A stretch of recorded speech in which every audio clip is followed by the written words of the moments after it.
ઓમ શાંતિ. આ બાબાની વાડી છે શાકભાજીની, જેમાં કારેલા, રીંગણ, ટામેટાં, મરચાં, ગવાર, ઘણું બધું થયું છે.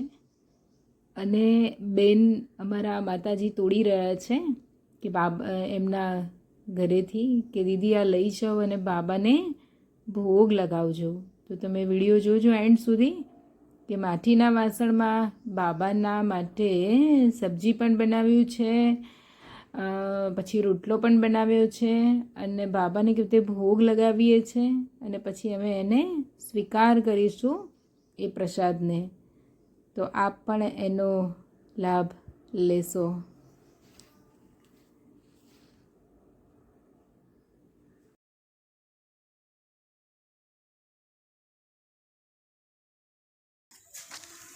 આ ગવાર છે દીદી, બાબાને ભોગ લગાવજો.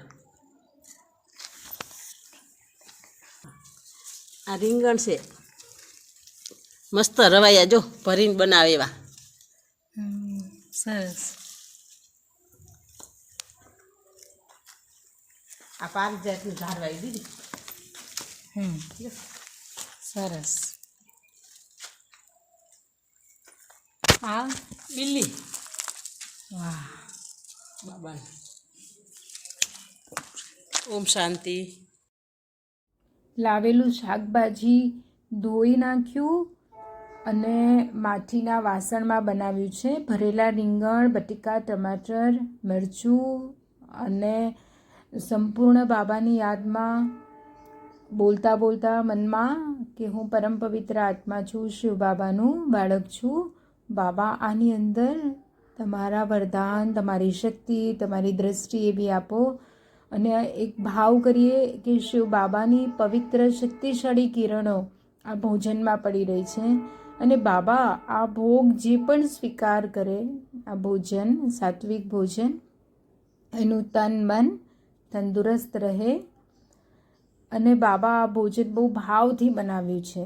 તમે અવશ્ય સ્વીકાર કરવા માટે આવો. હૃદયના ભાવથી આમંત્રણ છે. તો બાબાને આપણે જેમ એક એક કોળીઓ ખવડાવતા હોય એ ભાવથી આપણે ખવડાવીએ. જેમ માતા એના બાળકને ખવડાવે છે એમ આપણે ભગવાનને ભોગ અર્પણ કરીએ. શુક્રિયા બાબા કે તને ભોગ લગાવ્યો.